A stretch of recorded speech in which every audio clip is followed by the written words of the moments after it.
ফেনীতে মাটির বেড়িবাঁধ পুরনো হলেও সময় সময় মেরামত করা হয়েছে।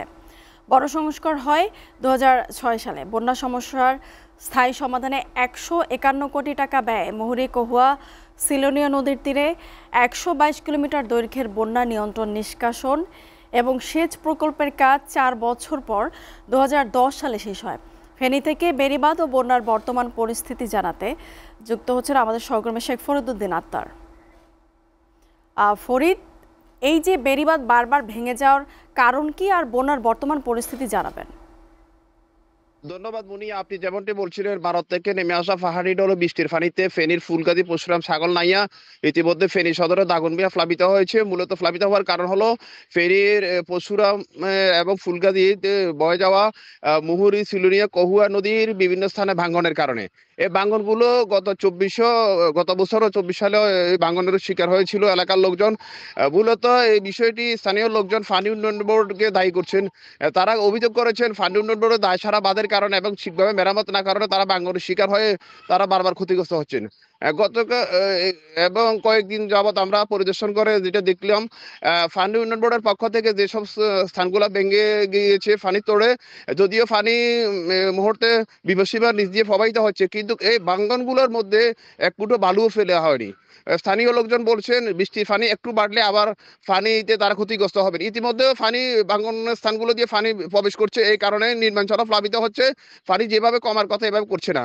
পানি উন্নয়ন বোর্ডের কর্মকর্তারা এক এক সময় এক এক কথা বলছেন পানির স্রোতের গতি কিছুটা কমলে তারা কাজ শুরু করবে, কিন্তু পানির স্রোত কিছুটা কমলেও তারা কোনো কাজ শুরু করতে পারেনি। তারা সঠিক হিসাবও দিতে পারে না অনেক সময়।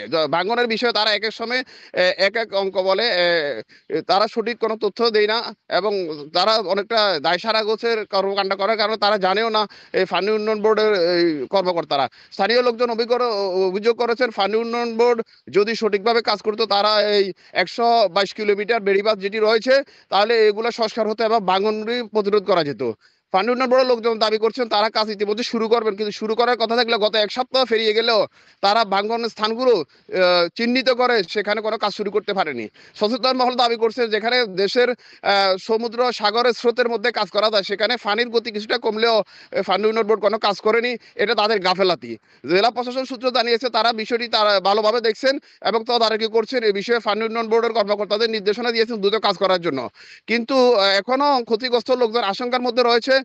গত দুদিন হালকা বৃষ্টির কারণেও পাহাড়ি ঢেউ এবং বৃষ্টির পানিতে পানি কিছুটা বেড়েছে এবং পানি নিম্নাঞ্চল প্লাবিত হচ্ছে।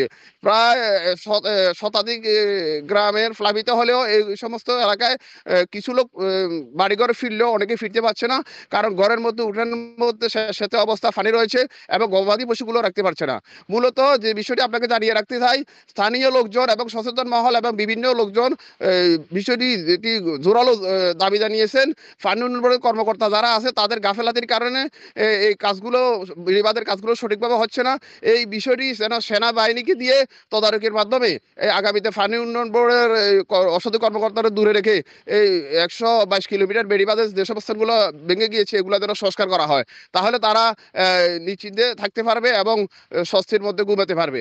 এই পানি উন্নয়ন বোর্ডের কর্মকর্তারা যদিও বলছেন তারা সঠিকভাবে কাজ করার চেষ্টা করছেন। এই ছিল ফেনীর বন্যা কবলিত এলাকা থেকে সর্বশেষ পরিস্থিতি।